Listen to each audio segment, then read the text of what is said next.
Le Grand Matin Sud Radio, 7h, 8h30, Benjamin Glaise. Sud Radio 8h13, tout de suite on retrouve Elisabeth Lévy. Lévy sans interdit, bonjour Elisabeth. Bonjour Benjamin, bonjour à tous. Alors ce matin vous avez décidé de revenir sur le calvaire de cette jeune fille juive qui a été violée et battue à Courbevoie. Oui, c'était difficile d'y échapper, mais pourtant, Benjamin, il y a 2 jours, je me disais qu'il fallait éviter le judéocentrisme et que si, bien sûr, la recrudescence de la haine anti-juive depuis le 7 octobre concerne et inquiète légitimement beaucoup de Français, ce n'est pas leur seul problème. Bref, je me dis toujours d'ailleurs que le malheur juif ne devait pas faire oublier le malheur français dont il est une des composantes. Et puis arrive ce terrible crime, une enfant de 12 ans, enfin une presque enfant, 12 ans, violée, battue, torturée, insultée, presque sûrement, et en tous les cas en grande partie parce qu'elle est juive, par 3 agresseurs présumés, un qui a 12 ans et 2 de 13. C'est quand même saisissant. Bon, alors l'enquête est en cours, bien sûr, ils sont présumés innocents, cependant il y avait suffisamment d'éléments pour que le parquet place 2 mineurs de moins de 15 ans en détention, ce qui est vraiment exceptionnel, et d'ailleurs dans une partie des infractions il a retenu la dimension antisémite, et par ailleurs ils ont, d'après le Parisien, ils auraient partiellement reconnu les faits. L'un d'eux aurait expliqué qu'elle cachait sa religion, que voilà pour une des raisons de ses actes, un autre qu'elle avait eu des mauvaises paroles sur la Palestine. Alors bien sûr il y a eu beaucoup de réactions, de condamnations, et je m'intéresse d'abord à celle de Jean-Luc Mélenchon et Sandrine Rousseau, qui exceptionnellement, ils n'ont pas osé accuser l'extrême droite, ça c'était déjà bien, mais pour eux c'est d'abord, pas seulement, mais c'est d'abord un drame du patriarcat, c'est la faute au mâle blanc, et puis ensuite il y a ce que Jean-Luc Mélenchon appelle le racisme antisémite, mais surtout il dénonce à l'avance le spectacle médiatique, en bref. Il dénonce la récupération à l'avance, et surtout il ne faut pas entendre, en somme, ce que cette affaire glaçante dit de notre société. Et que dit-il justement, que dit cette affaire ? Oui, eh bien, elle dit, il faut quand même tout de même se représenter ce que c'est. Des préadolescents français emploient des méthodes du Hamas. En gros, c'est ce qu'ils ont vu sur des vidéos, voilà, ils violent, ils souillent, ils filment. Pour eux, et pourquoi ? Parce que pour eux, une juive, une sioniste, une israélienne, c'est pareil. C'est, pardonnez-moi l'expression, des putes et des tueuses d'enfants. Alors, il semblerait en plus qu'ils ne viennent pas de cités difficiles. Alors d'abord, ça, évidemment, il y a une dimension qui est généraliste, si on peut dire, c'est la banalisation de la violence des très jeunes qu'on évoque souvent sur Sud Radio. Il y a eu beaucoup d'affaires saisissantes avec cette stupéfiante absence de limite qu'on voit chez certains. Mais tout de même, dans celle-ci, on voit le bain idéologique dans lequel baigne une partie de la jeunesse depuis le 8 octobre.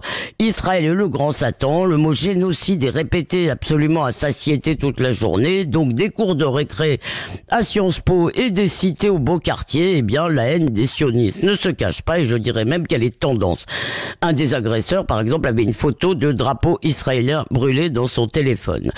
Alors d'où vient ce discours incendiaire dans lequel il baigne ? Il vient bien sûr de beaucoup de canaux, il vient de certaines familles, évidemment des réseaux sociaux et de TikTok, qui est réellement un poison sur lequel il faudra qu'on se penche un jour. Et bien sûr, c'est aussi le cas, et on a aussi entendu tout cela chez certains politiques, je le dis clairement, chez une partie des insoumis qui ont mené leur campagne européenne presque exclusivement sur Gaza. Et d'ailleurs, je voulais tout de même noter la réaction d'Aymeric Caron hier. Qu'a-t-il fait quand l'affaire de Courbevoie a été connue ? Il a posté un article du Parisien sur une Rome assassinée, ce qui est terrible bien sûr, avec comme commentaire: ce crime raciste, personne n'en parle.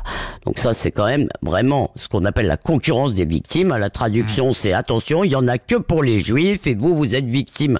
Donc vous, il s'adresse à ces électeurs putatifs, vous êtes victime d'un 2 poids 2 mesures, bien sûr, parce que les juifs ont le bras long. Tout ça n'est pas dit, c'est du sous-texte évidemment, mais tout de même c'est un peu frappant.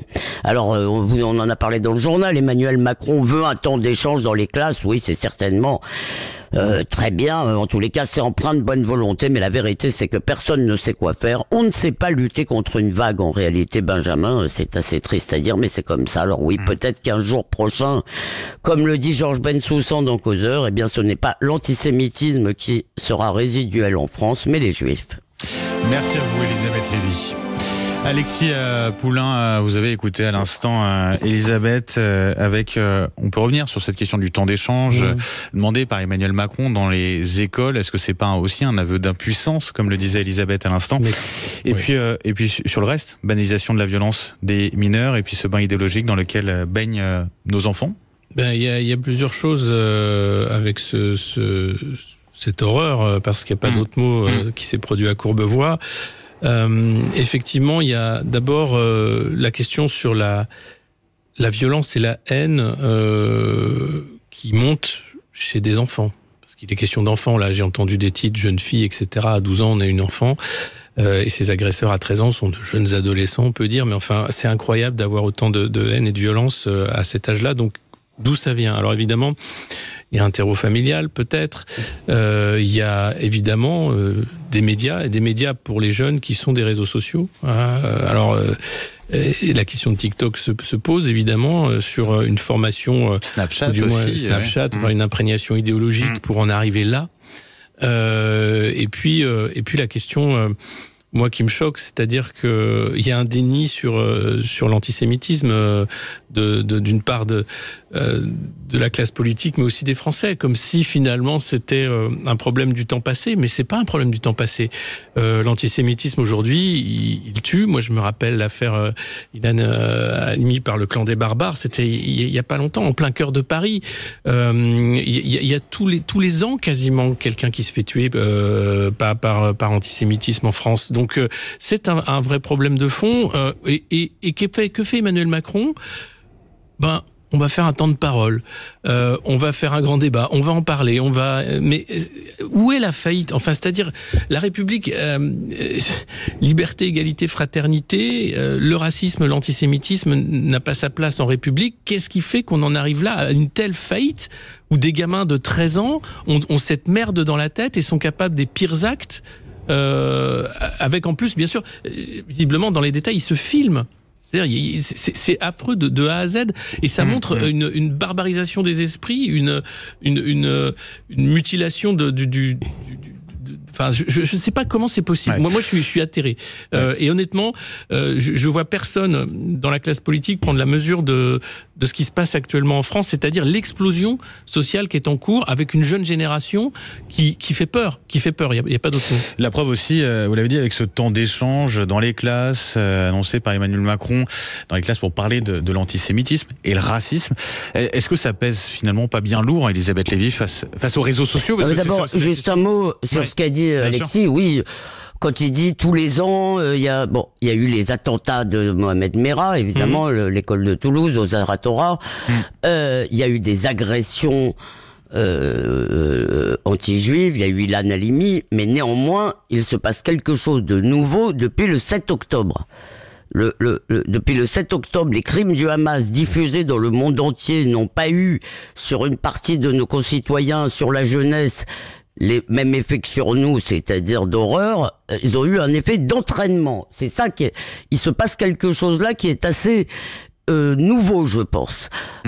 Et pour répondre à votre... Donc voilà, et ça là, il y a une dimension, et je crois quand même, on ne peut pas nier qu'il y a des responsabilités politiques, non évidemment pas directes dans ce drame de Courbevoie, j'essaye d'être raisonnable, mais dans la diffusion de ces discours, enfin, écoutez, on les a vus à Sciences Po, on a vu des députés avec leur écharpe comme ça, si vous voulez, c'est des mots comme ça, et les gens n'ont aucune nuance, ils comprennent rien à ce qui se passe, ils entendent des chiffres qui sont démentis le lendemain, mais donc il faut quand même, voilà le bain depuis le 7 octobre. Et pour vous répondre très vite, Benjamin, je pense que d'abord personne ne sait quoi faire. Voilà, c'est ça la vérité. Je ne dirais pas. Je pense qu'un certain nombre de politiques sont tout à fait conscients de ce qui est en train de se passer, mais autant on peut bien sûr réprimer les actes, la justice, tout ce que vous voulez.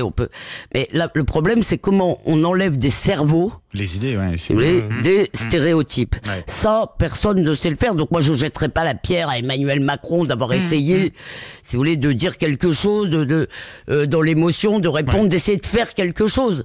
Mais pour tout vous avouer, je je suis assez découragée. Je ne sais pas comment, c'est ce que j'ai dit, je ne sais pas comment on peut lutter contre cette vague.